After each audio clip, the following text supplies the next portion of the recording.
Welcome to Beyond Your Why podcast, where we go beyond just talking about your why and actually help you discover and then live your why. You see, we believe that knowing your why, that driving force behind every decision you make and every action you take, is the essential first step to really knowing yourself. It allows you to move forward faster and have a bigger impact. If you're already a fan of the show, then you know that every week we talk about one of the 9 whys, and then we introduce you to somebody with that why so you can see how their why is played out in their life. This show will be more powerful for you if you've already discovered your why. If you still need to do that, head over to whyinstitute.com and discover your why today. It'll only take you about 5 minutes. Now, let's meet today's guest. Welcome to Beyond Your Why podcast, where we go beyond just talking about your why and actually helping you discover and then live your why. So if you're a regular listener, you know that every week we talk about one of the 9 whys, and then we bring on somebody with that why so we can see how their why has played out in their life. And so today we're going to be talking about the why of challenge, to challenge the status quo and think differently. So if this is your why, you don't believe in following the rules or drawing inside the lines. You want things to be fun and exciting and different. You rebel against the classic way of doing things. You typically have eccentric friends and eclectic tastes because, after all, why would you want to be normal? You love to be different, think different, and you aren't afraid to challenge virtually anyone or anything that is too conventional or typical for your tastes. Pushing the envelope comes natural to you. When you say you want to change the world, you really mean it. And so today I've got a great guest for you. His name is Mark Goulston. Now, so Mark Goldston MD is a founding member of Newsweek Expert Forum and a Marshall Goldsmith MG100 Coach who works with founders, entrepreneurs, and CEOs in dealing with and overcoming any psychological or interpersonal obstacle to realizing their full potential.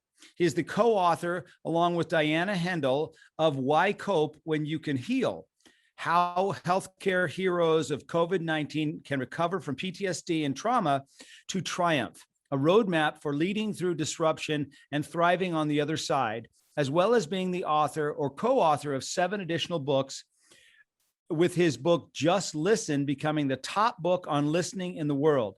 He is the host of the My Wake Up Call podcast and is the co-creator and moderator of multi-honored documentary, Stay Alive, an intimate conversation about suicide prevention.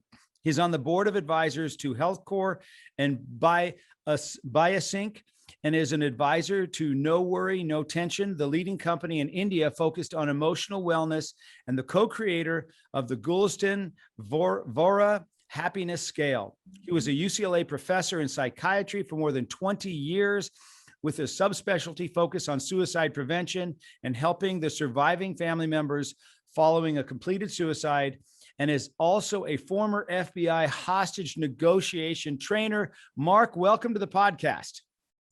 I got to send out shorter bios. Really, that's a lot to live up to. Well, it's a lot that you've done. That means that you've been here for a while. I have been, and it's interesting because as I was listening to you, and also if you're watching this and you're listening in, his analysis was exactly correct about me having this challenge kind of persona. Where I'd like to weigh in, because if you're listening in, I challenge what's out there, not because I'm trying to be a rebel without a cause. I can't not do it. In fact, what is obvious to the rest of the world, I often don't see, because the elephant in the room screams out to me so loudly that I can't see what other people see. But often, because I see the elephant in the room and it starts talking to me, I can often bring that out. And people will say, well, how did you know that? I said, well, it's the only thing that I saw. In fact, I'll share something with you. This is how crazy it is. So I was the psychiatrist for many years, and none of my suicidal patients died by suicide. I remember I was seeing someone for about 5 months, in my office. And I sort of said something, I don't think it was racist, but he said to me, he said, Mark, I'm black. And I said, what? He said, I'm black. And he was very black. I said, I didn't know that. Because I was so focused on the pain that was going on inside him, the fear, the anger, it just screamed out at me. It just screamed out at me. I'm running out of time. Find me. You know, what's interesting about the why of challenge that we always talk about is people with that why actually do see things differently than the rest of us. Their reticular activating system is programmed differently, and they see things that the rest of us don't see. And that's fascinating that that's the first thing that you brought up, because you're seeing that thing that the rest of us didn't notice.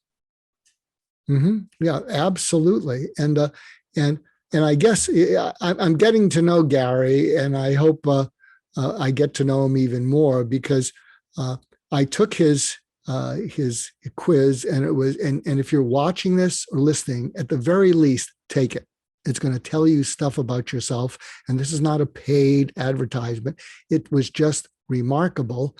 But if you're listening in, I can understand people saying, why do I have to care about my why? I've got all kinds of other things going on. And you'll have to listen to my wake-up call episode with Gary, because he talks about how he reached a point where things weren't going that well. And then he had to pivot. And what he landed in is he wasn't paying attention to his why. Yeah. And it caused him pain, caused him to be a bit lost. And what he's sharing with the world, which is why he's so excited and enthusiastic, is he pivoted to something that is, I wouldn't necessarily say was life-saving, but it was life-changing for him. So if you're listening in and you live a highly transactional life, and there's nothing wrong with that, but you find that it's not making some pain inside you go away. You thought it would deliver happiness, and it delivered immediate gratification for 20, 30 years, maybe if you're lucky. It may be that you're on the same path as Gary, and it may be that you do well to discover your why. Well, Mark, let's do this. I want everyone to get to know you. So let's start back. Where are you from? Where did you grow up? Tell us a little bit about your childhood, and give us, the quick version of your life. Where'd you start? How'd you get into psychology, UCLA, writing books? Kind of take us through that path. Well, I grew up in a suburb outside of Boston, Massachusetts. I'm told I've lost a fair amount of my Bostonian accent, even though I hope this is going to be a PISA interview. But and then I went to undergraduate school at UC Berkeley, and I looked pretty good for my age. I was there during the late 1960s. Wow. And then I went to medical school in Boston. And then I trained in psychiatry at UCLA. But one of the things I'll share, and I don't know what you'll do with it, one of my greatest personal accomplishments, and you listed a bunch of things, and I was pretty impressed by who you were describing, although, it's hard to believe that was me. But I think one of my greatest accomplishments was I dropped out of medical school twice and finished. And why did you do that? And I don't really know anybody who dropped out twice and finished. I think I had untreated depression. And so I dropped out because what was happening is I was passing everything, but I couldn't hold on to the information. The first time I dropped out, I worked in blue collar jobs, which I still romanticize. I mean, life was so much simpler. You'd get off at 5, you'd go back to your apartment, you'd have a beer, and what I used to do, this was, I worked in Boston. I would put up liquor displays and Heineken windmills at bars and liquor stores. And I just loved getting to know the bartenders and the people delivering liquor to those places. So I came back, and then after 6 months, it happened again. So I asked for another leave of absence because I wasn't flunking. And the dean of school cared more about finance than students. So I met with him, and I don't remember meeting with him that clearly, but then I got a call from the dean of students who cares about students. And so you're going to find out a little bit about my why and the suicide prevention work, because he called me and he had a deep, thick Irish Boston accent, and his name was William McNary. We used to call him Mac, and he'd call me and he said, Mac, this is Mac, you better get in here, Mac. Got a letter here from the dean. I think we need to read it together, Mac. And so I go in there and I read the letter, and it says, from the dean of the whole school who cares about finances, I've met with Mr. Goulston. We talked about another career, and I'm advising the promotions committee that he be asked to withdraw. And so I said, what does this mean? And Dean McNary said, Mac, you've been kicked out. And Gary, it was like a gunshot wound to my stomach. And I know what that feels like, because I almost died from a perforated colon about 12 years ago. And I just sort of collapsed a little bit. And I came from a background where, depression age, hardworking parents, and you're only worth what you do in the world. And if you can't do, you're not worth much. And so I didn't think I was worth much. So imagine you come from that and you've been kicked out. So a little bit of a safety net is ripped away from you. And then he says this to me, Gary. He says, Mac, you didn't mess up because you're passing, but you are messed up. But if you get unmessed up, I think this school would one day be glad they gave you a second chance. And I just started to cry because I didn't know what compassion was. And then he looks at me and he points his finger at me. He says, you look at me. He said, Mark, even if you don't get unmessed up, even if you don't become a doctor, even if you don't do anything the rest of your life, I'd be proud to know you. Because you have a streak of goodness and kindness in you that the world needs, and we don't grade in medical school. And you won't know how much the world needs that until you're 35, but you got to make it till you're 35, and you deserve to be on this planet. And you're going to let me help you.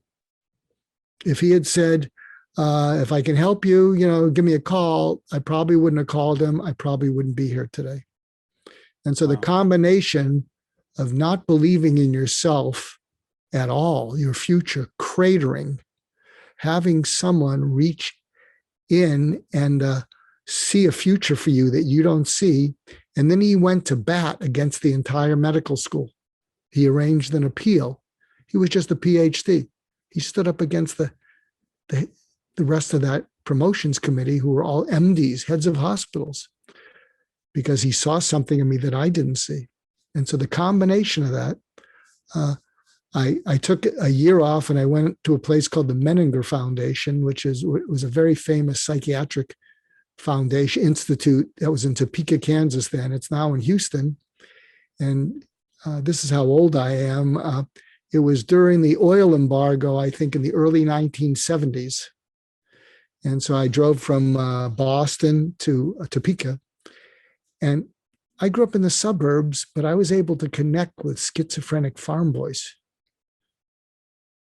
And I remember asking the psychiatrists at Topeka State Hospital, is this legitimate? And they said, what? I said, is this a legitimate specialty? It's not like anything else in med school. And they said, no, it's legitimate. And you've got a knack. Mm. So knowing that I could do that, I went back, finished med school, and then went to UCLA, trained in psychiatry. And one of my earliest mentors was probably one of the top 3 pioneers in the study of suicide prevention. And he just kept referring me these very suicidal people. And I just paid it forward, Gary. I just did with each of them what the dean of students did for me. So thank you for giving me a long leash to tell, I hope, a story that wasn't too boring. No, not at all. And Mark, take us back even to high school. What were you like in high school? What happened is I guess I was pretty smart. So I skipped a grade when I was young. So I was probably intellectually or intelligence-wise able to keep up with the people a year older than a year older than me, but I was socially kind of backwards. And it was really weird because in high school, I don't know if you remember that. I mean, you were an athlete, but in high school or even in Little League, I would play right field. That right field is the worst position on a baseball team. It's for people who can't do anything else, but you have to include them in gym. So it wasn't even in high school because I didn't make the high school baseball team. But early on, but during the summers, I would go to this camp in which I was with people my own age, and I was in the infield, and I was getting, I was hitting home runs in that abbreviated field. But when I was back in my playing with people, but that's how I was socially also. So I was socially very introverted, very shy. Well, one of the interesting things about the why of challenge is people with that why either do extremely well or do very poorly. If they look at their why as a gift, like you are now, you do amazing things. When they're younger, oftentimes they see themselves as an outcast, as different, doesn't fit in, I'm not like everybody else, and they go the other direction and oftentimes end up medicating to get away from themselves. And so that's why I kind of wanted to go back and say, okay, what were you like in high school? And it sounds like maybe you weren't typical, nor in college, nor in med school, and you didn't take the typical path and you didn't follow the traditional route, but you got to a place that's been amazing for so many people that you've been able to touch. It's interesting. I don't know if you know this statistic, but someone told me, because I do suicide prevention programs with a friend of mine whose 14-year-old son died by suicide. And he reached out to me and we present a YPO and EO. And he made a documentary called Tell My Story, because that was one of the suicide notes from his son. And but he shared something with me. He said about a quarter of entrepreneurs became entrepreneurs to deal with their depression of being different when they were younger. And so a lot of times, so many of them aren't that bothered by failure because they were depressed because they didn't fit in. Richard Branson, yep. Herb Kelleher, they had dyslexia, ADD, but what happened is they became entrepreneurs because they just couldn't work in other settings where they had to follow all the rules. Yeah, exactly. And so then so you went, and it's unfortunate that you went to UCLA because I went to USC. And so those of you that are listening may or may not know that USC and UCLA are fierce adversaries. And so no matter who it is that goes to UCLA, I have to tell them it's unfortunate that they went there. But when you got out, then did you get into private practice right away, or what happened after you finished medical school? Well, what was interesting is one of my mentors was a suicide prevention specialist, one of the top ones in the world. And so something that was very fortunate for me is when I finished training, I was supposed to go into a fellowship, but the fellowship fell through a week or two before I graduated. So I just went into practice. But this mentor of mine, Dr. Ed Schneidman, he would refer me suicidal patients. And here was my good fortune, because if I'd gone into an institution, when I saw patients, I would have had to make sure that I really followed all the guidelines. But what happened is as I was seeing suicidal patients, I learned to listen into their eyes. And their eyes were screaming out to me, "You're checking boxes and I'm running out of time." So I had a choice: check the boxes or go where their eyes took me. And I still, I wasn't a rogue psychiatrist. I still followed certain standards, but I didn't have to report what I was doing. And I just followed where their eyes took me. I'll share one, I think, kind of a funny anecdote. I remember this dentist who was highly paranoid came in, and he comes in and he sees me and he says, you're the seventh psychiatrist I've seen in a couple of years. And I said, well, it sounds like you've been busy.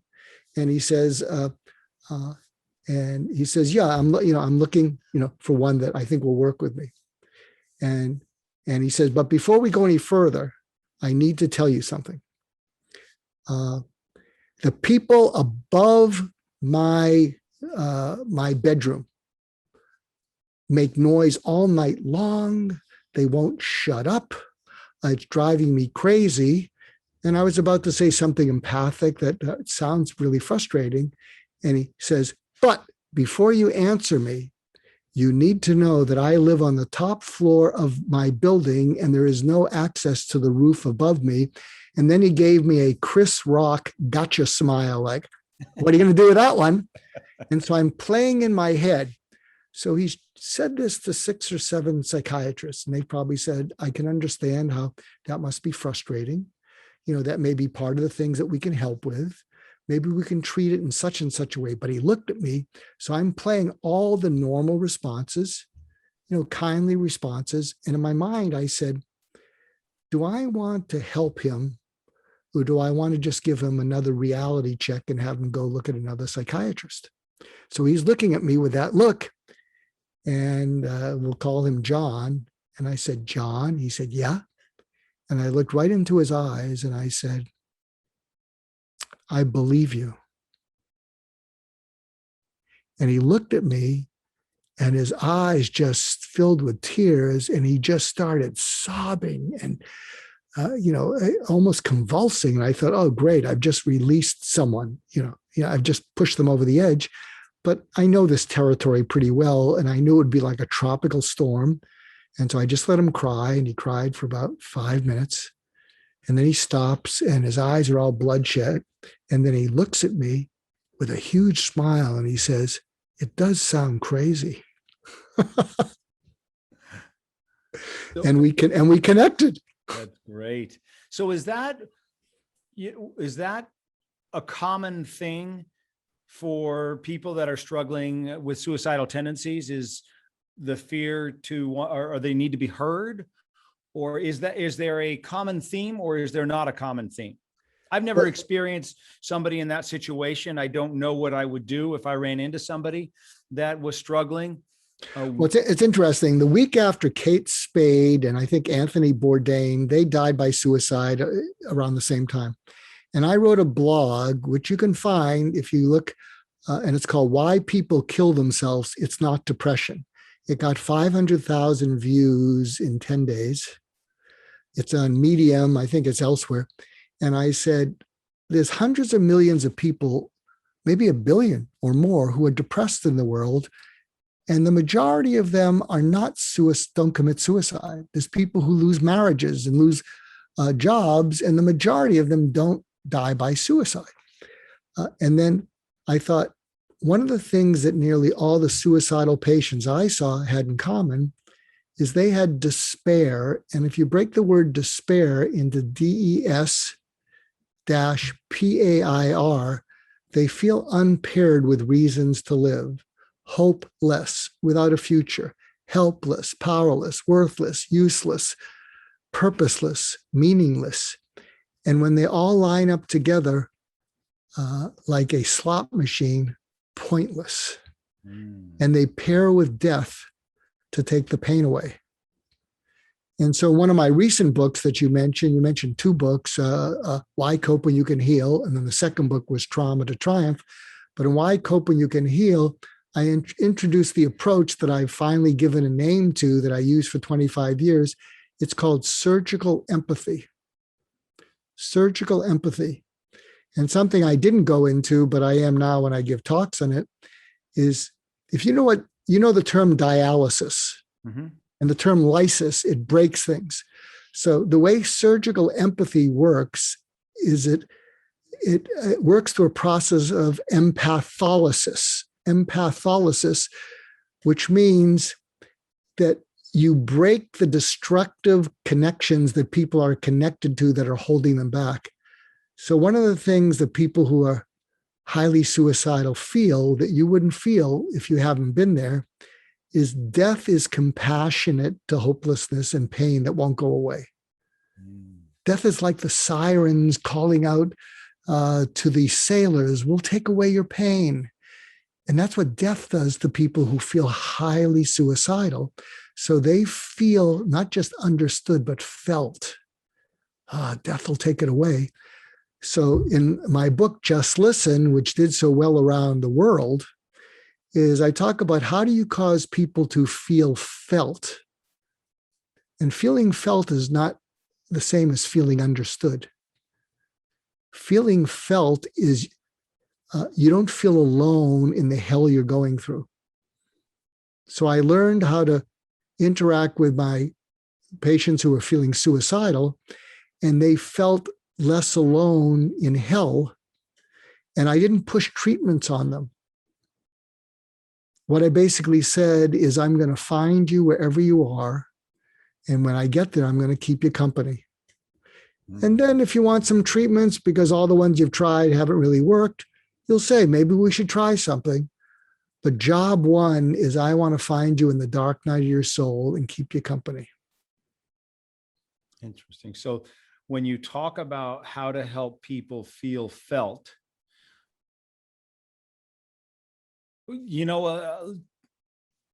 dive a little deeper into that for us. Okay, because I'm going to give a tip to anyone who's worried now about their teenagers or their spouse. Yeah. And there's actually some videos of me doing this. I shared this at I'm a Marshall Goldsmith MG100 Coach, and I shared these 4 prompts, and so it's up on YouTube. And here are the prompts. If you're worried about a teenager or a child or your spouse, but let's focus on teenagers, because the suicide rate's going up. It's alarming.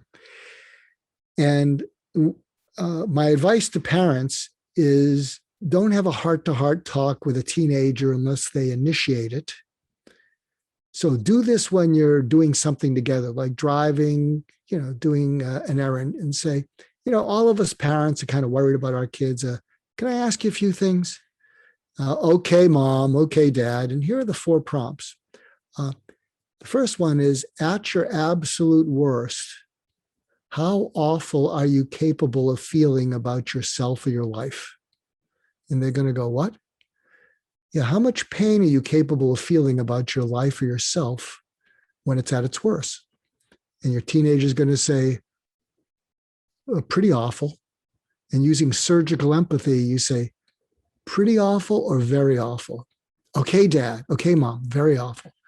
The second prompt, when you're feeling that, how alone are you capable of feeling with it? And they say, pretty alone. And again, you want to go deeper. Pretty alone or all alone? Okay, already. Okay, mom. Okay, dad. All alone. Then the third thing you say to them is, take me to the last time you felt it. And they're going to say, what? Was it 2:30 in the morning because we heard you walking around in your bedroom the other night? Take me to the last time you felt it. And Gary, a special thing happens. When you get someone to describe something so clearly that you can see it with your eyes as the listener, they re-experience the feeling. So as your kid describes that, I was walking around. I couldn't get back to sleep. I didn't know whether to put my fist through the wall or my head through the wall. Then what happened? I started looking for your outdated sleeping pills. I couldn't find them. Then what happened? I didn't know what I was going to do. And then what happened? The sun rose. I felt a little better. And then the fourth thing you say to them is, I need your help with something. Your mom, your dad need your help also.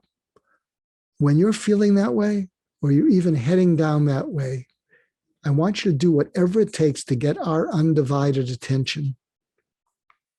Because we get preoccupied, we get distracted, and there is nothing more important than our helping you to feel less alone when you feel that awful.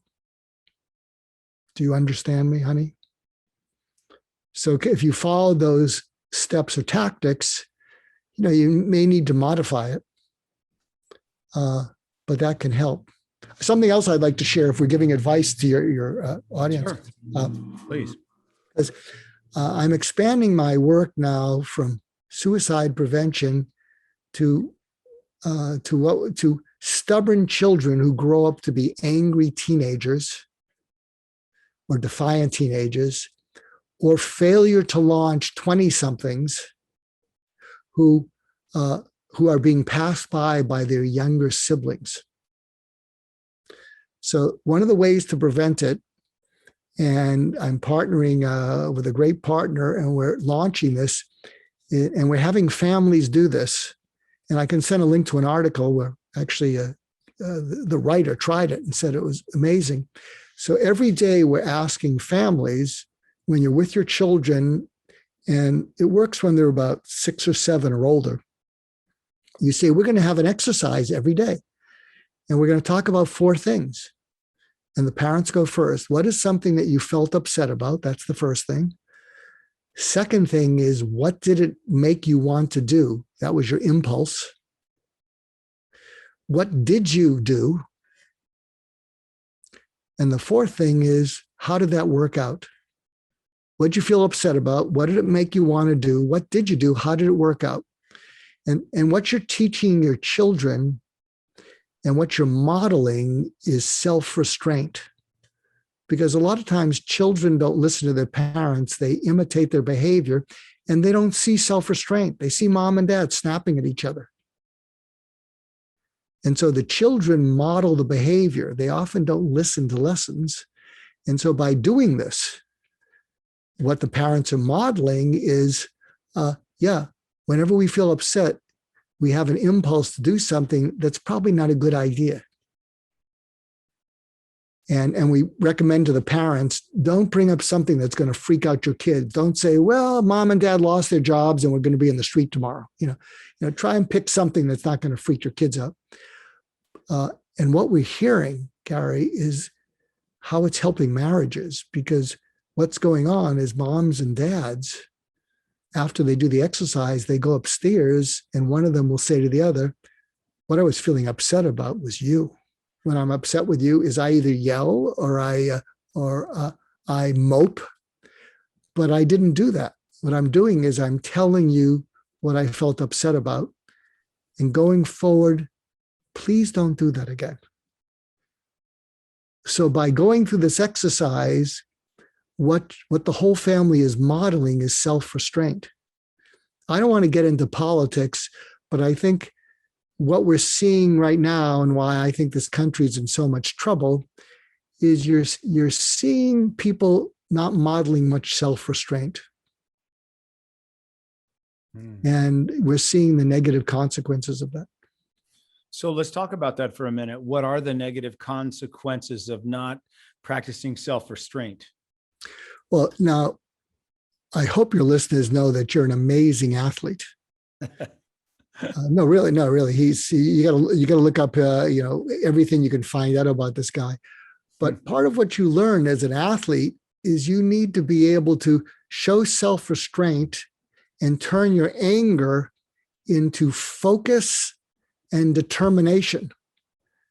What was really interesting, because you were at UCLA, John Wooden, one of the things he would say to his players is, we'll play to our strengths and we're going to make the other team angry.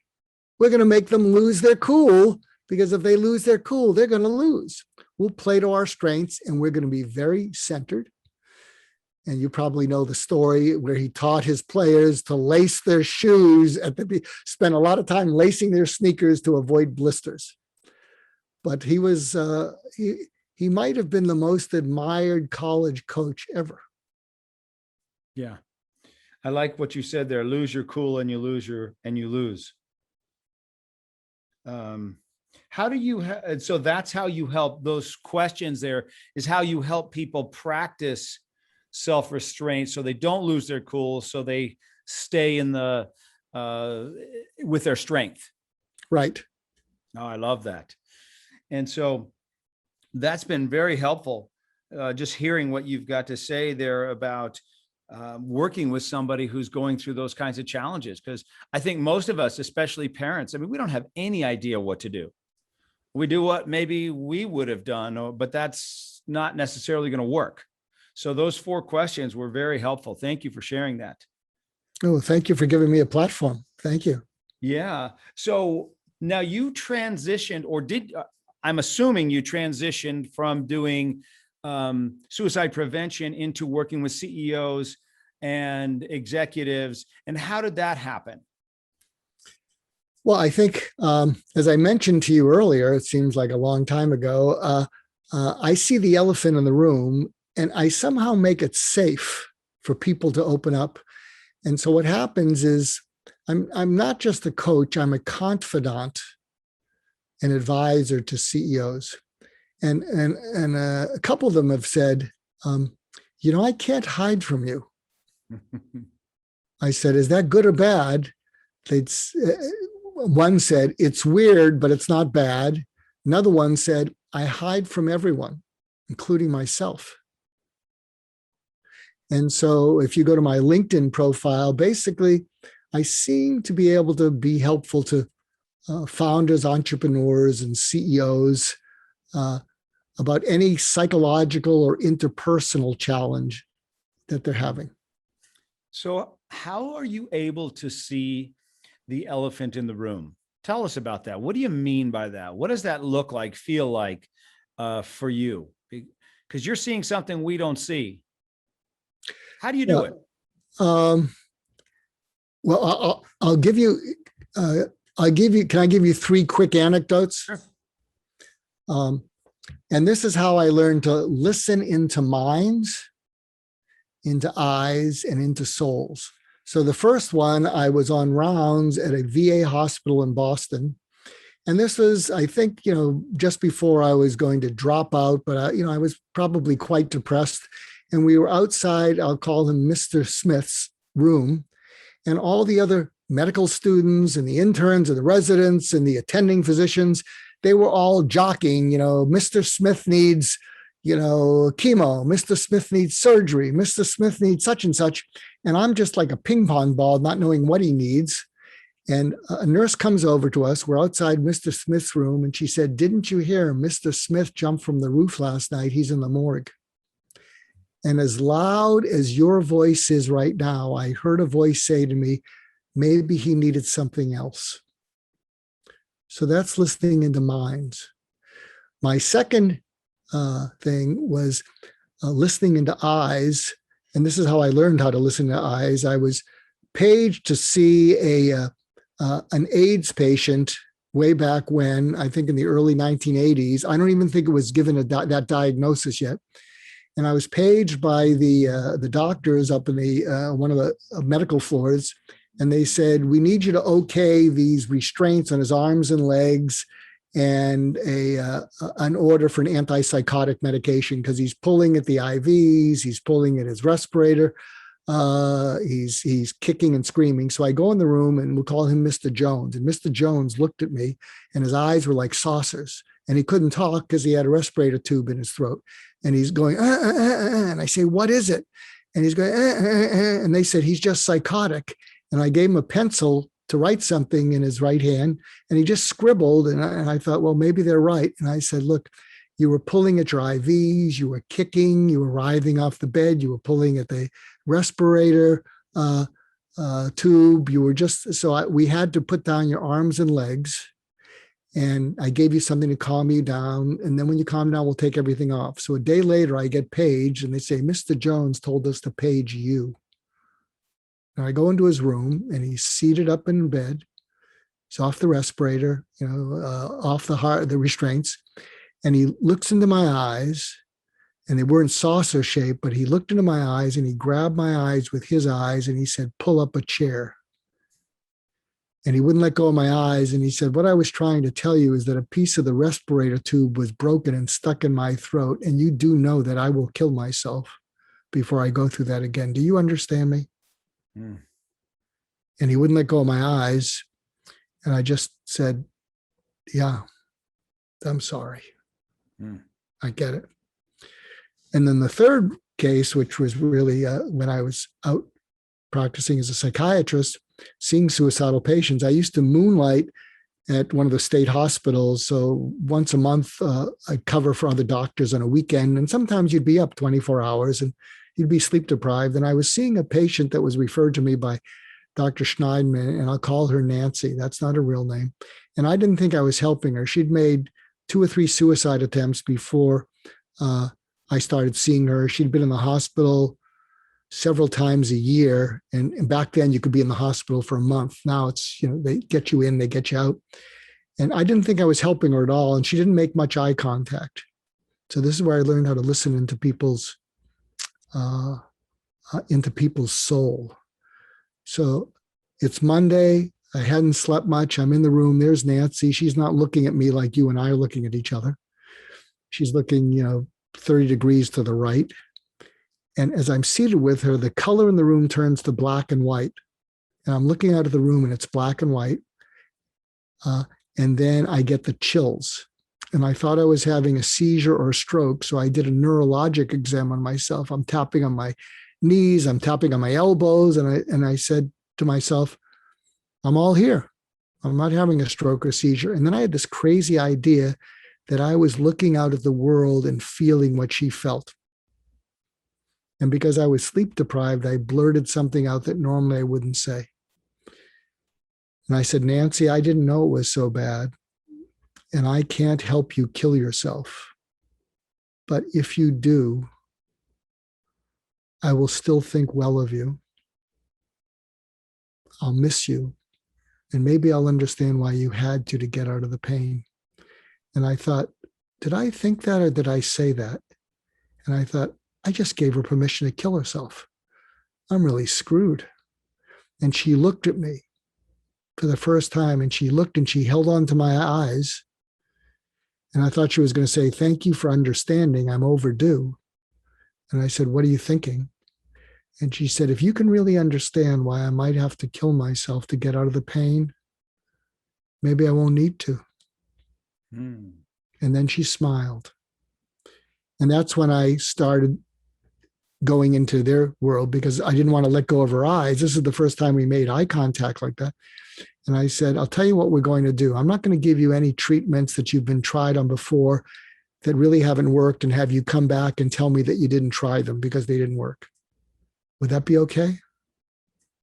And she looked at me like, I'm listening, keep talking. And then I leaned in, Gary, and I said, what I am going to do is I'm going to find you wherever you are because you've been there all alone too long. I just don't want you to be alone anymore. Is that okay? And then her eyes watered up and she said, I think I'd like that. So does that give you an example of kind of my journey? And the point is, people will say, oh, he's off. He's not a challenger. He's also outside the box. But I'm trying to teach the world that. In fact, I spoke, the book behind me, Just Listen, became the top book in listening in the world. I don't teach it in America because America is one of the worst countries when it comes to listening. Americans want to be listened to. So I've spoken in Moscow twice, India 3 times, the UK, Canada, and I was speaking. And so here's another tip I would like everybody to take from our episode, including you, Gary. Mm-hmm. So I gave a talk in Moscow along with a Nobel Prize winner named Daniel Kahneman. He wrote a book, Thinking Fast and Slow. So 5 of my 9 books are bestsellers in Russia. And the title of my talk was Change Everything You Know About Communication. And there's little video clips of me up in YouTube. And the whole point of it is what I said to this audience of 1,000 Russian businessmen, CEOs, managers. I said, I'm going to change everything you know about communication. Because the way you communicate now is people listen to you and you give them information and then you listen to them. And it's a very nice transactional conversation. And if you're lucky, you might get some business from it. I said, but if instead of focusing on people listening to you and being transactional, you focus on what they're listening for, and you get what they're listening for without their telling you, and you deliver on it. When you focus on what they're listening to, as long as you have good stories, good points, they'll give you their mind for an hour. If you focus on what they're listening for and you get it right, they'll give you everything. And so I said to them, I said, let me see if I got it right. And I'm speaking in English, but it's in real time, it's translated into Russian. I said, if you're business people, you're listening for a way to get greater positive measurable results because that's how you get a raise. Is that true? Da. You're listening for a way to get those that's less stressful because you're all drinking too much, you're eating too much, your people, it's a real mess. So you're listening for a way to get those positive results that is less stressful. Is that true too? Da. And then I said, most of all, what you're listening for is for me to give you tactics that you can use immediately that are doable by you. And you don't have to be a psychologist. You don't have to buy a book because I haven't written this book yet. You don't have to take a course because I haven't created a course yet. So you're listening for tactics that you can use immediately right out of the box. And you don't have to buy a book, which you don't have the time to read, or take a course, which you don't have the time to take. And that gets you better results, that's less stressful, and then will be worth the more than $500 in a day of your time that you spent to be here. Is that true? And they go, da. And I say, sit down. I got to give the presentation.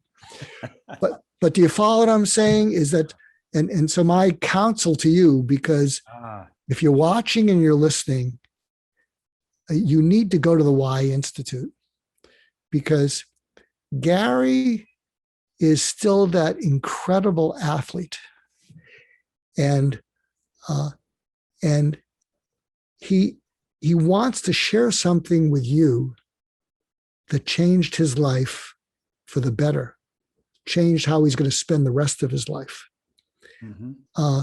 And my counsel to you, Gary, is if you can share how that happened, you'll get more buy-in, because if you try to convince people how it's good for them, yeah, you might get some, but what people are listening for, Gary, is they're saying, I need to change my life too.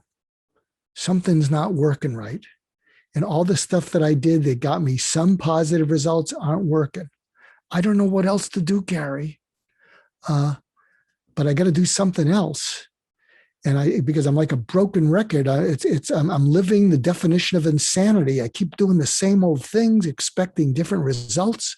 It's not happening for me, Gary. How did this change your life? And then I'm just hoping you will share that as you share that on my podcast, because people, it'll be a field of dreams for people who know what that's about, and people will come. I love that. Mark, man, that's awesome. I love that. So focus on what they are listening for. That was a really good example. And it's almost like if you read what I think I'm hearing you say is, if you're able to kind of play back to them what you think they're listening for, then you know you're right. And then you can deliver on that. Right. And I think what they're listening for, Gary, is they're in pain because they're stuck. Yeah. And all their usual approaches to getting unstuck aren't working. And they're getting frustrated, and they're not taking very good care of themselves, because to cope with the frustration, they're eating poorly, they're drinking poorly. And they need to make the discovery that you made. Mm-hmm. And I think if you were to share how that changed your life, like you said, you've never been suicidal, but it kind of saved your life from where you were stuck.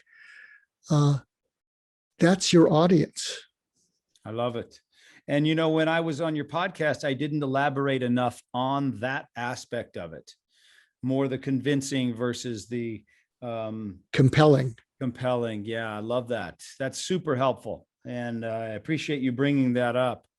And I know we're kind of running out of time here for you, but before you go, I have one last question for you. Mark, what is the best piece of advice that you've ever given or that you've ever gotten? Well, I've received a lot of advice. I'm going to give you two pieces of advice because one will change all your relationships and make you, and could be, cause you to be happier than you've ever been in your life. So I'll start with that one.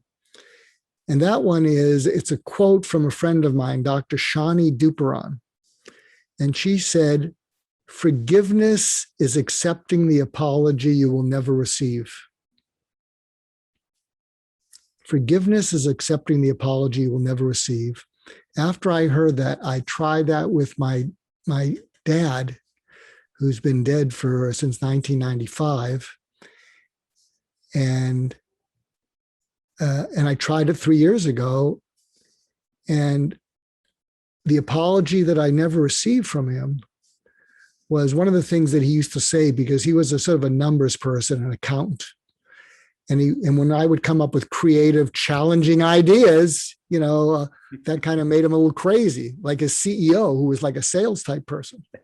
And so when I come up with one of my crazy ideas, he'd say, "What makes you think you know anything about anything?" Because I made him nervous. So the apology that I never received was his saying to me, "Mark, I can't even imagine what you've accomplished in your life." And I said, when I used to say to you, "What makes you think you know anything about anything?" I was talking about myself. I knew numbers, but there's a lot about life I didn't know. And the stuff you know about life, I am so proud that you're my son. And then I apologized to him. And I said, "I am sorry that I had a chip on my shoulder. And I miss you." Maybe I'll stop with that piece of advice because the next one's rather transactional. Yeah, that's really good. I love that. That is awesome. So, Mark, if there are people that are listening that are wanting to connect with you, they want to hear more from you, maybe they want you to come speak at their event or come work with them, what's the best way for them to get in touch with you? I think find me on LinkedIn because that's probably the best place where it's most current in terms of what my focus is. My website is pretty robust also, markgoulston.com, markgoulston.com. And I hope they'll visit my podcast so they can hear you when you're my guest on my wake-up call. Love that name. And you'll check that out. And you'll hear Gary being a wonderful and even compelling guest. I tried. Yeah, I love the name of your podcast. I love what it stands for. Maybe tell people a little bit about what Wake Up Call stands for. Well, everybody has wake-up calls, but not everybody wakes up. And a wake-up call is something that's your opportunity to shift in your life. Focus on something that maybe you weren't focusing on. So I start all my podcasts the same. I say, what's most important to you in life currently that you think will be most important to you at the end of your life? Beyond family and friends and et cetera. And people share what that is. And then I say, share the wake-up calls that led you there. And then people share stories as you did on my podcast. Mm-hmm. And this was a left turn. This was a right turn. This was a U-turn. This was and people share those. And the way I use my podcast is I introduce my guests to each other. So I get to know people and I say, why don't you listen to each other's podcasts? And if you like what you hear, I'll introduce you. And I've had people like Larry King on, Ken Blanchard, Jordan Peterson, Esther Wojcicki, whose daughters are the CEO, I think, of Netflix and 23andMe, and Tom Steyer, he ran for president, all kinds of people. And I'm up to episode 215 or something. That's awesome. Well, Mark, thank you so much for taking an hour out of your day to be here. It's been a joy listening to you and learning from you. And I've got 3 pages of notes here just from our conversation today. So I appreciate that. And I look forward to staying in touch as we continue on our journeys. Absolutely, because I just got the beginning of clarifying my why with Gary's help and the Why Institute. And if you're listening in, you need to do the same. Even if you don't think you need a why, just be curious enough to just find out some stuff about yourself. It's only going to make your life better. Awesome. Thank you. Have a great day, Mark. You too. Thank you, Gary. Awesome, man. You did great. Loved it. Was that okay? Even though we go all over the place? Yeah, no, that's a way. And I appreciate that, because that's how the why of challenge works. And it's, the more I heard about your childhood and kind of how you got where you got, it wasn't by following the same thing everybody else did. Yeah, absolutely. You came up with your own path. You saw your own things. You had the courage to do it, and it worked out. And absolutely. that's the same as Richard Branson, the same as, Steve Jobs, same as Herb Kelleher, Elon Musk. I mean, there's so many people that just, hey, who says it has to be that way? I'm going to go this way. Absolutely. That'd be great. Yeah. Let me ask you, are you still in contact with Simon Sinek? Not as much. I'm going to reach back out to him here in a little bit to see. We were going to collaborate on a few things at one point, and I had a partner that just wasn't, at that time, was saying things that were not accurate. And I knew it, and I told him to stop, and he wouldn't. And Simon called me one day, said, "Who is this guy?" And I said, "Yeah, I know. I've been trying to get him to stop for a long time. And I kind of had to blow up my own company to get rid of this guy, which I did do. So it'll be a good time to reach back out to him here soon." Yeah, here's a suggestion. I think you should send him an email and say, I owe you a long overdue apology. And I was just thinking about it, and you've changed my life.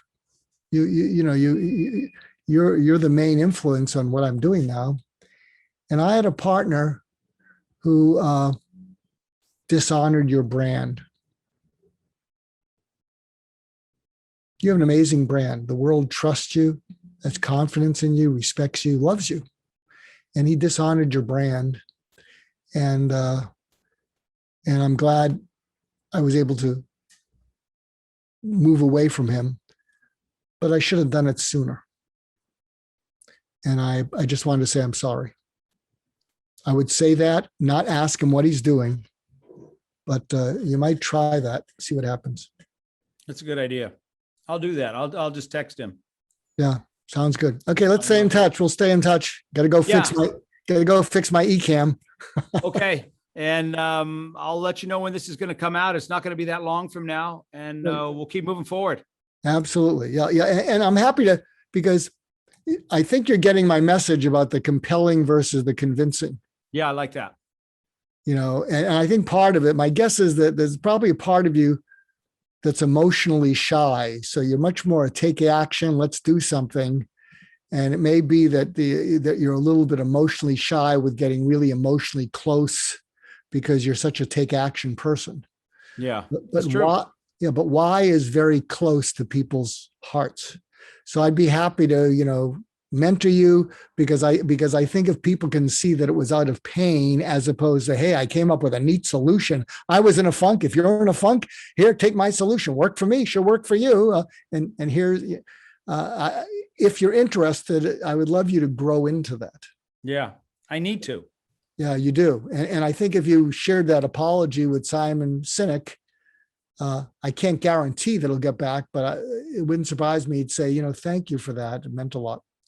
Yeah. And then I wouldn't rush you. And then then email me and say he responded, because you don't want to rush into, let's check. I would just want to see how you're doing, whatever. Let's drip back the relationship between you and him. I like that. It's an important relationship. If you're the Why Institute, you need to have that relationship back. Yeah. That's a good point. Okay, take care. Very good. Thanks, Mark. Okay, you too. Bye-bye. So it's time for our new segment, Guess the Why. And for this week, I want to talk about the celebrity or the singer, Justin Bieber. Justin Bieber, what do you guys think his why is? Is he somebody that thinks differently? Is he somebody that follows the rules? Is he somebody that stays the course and does things the way other people do? I believe that his why is to challenge the status quo and think differently. I really do. I think he's somebody that, went from a picture perfect little kid to playing a completely different part as he's gone along in his life, to getting lots of tattoos, to always surprising people and doing something unique and different with his musical career, his appearance, his new songs, changing genre of music where you can go from pop to hip hop to lyrical to Despacito. So I think he's somebody that thinks outside the box, challenges the way things are done, comes up with something new and different. And he is somebody who thinks differently. So that's my take. I'd love to hear yours. Now, thank you so much for listening. If you've not yet discovered your why, you can do so at whyinstitute.com. You can even use the code podcast50 to do it at half price. If you love the Beyond Your Why podcast, please don't forget to subscribe below and leave us a review and a rating on whatever platform you are using to listen to the podcast. Have a great week, and I will talk to you next week. Thank you. I really hope you enjoyed today's episode and that through today's guest, you heard how important it is to know your why and how impactful it can be in your life and the lives of those around you. Be sure to head over to whyinstitute.com and discover your why today. Remember, the more you know about yourself, the more you'll know about others. I'm Dr. Gary Sanchez, and I'll see you on the next episode.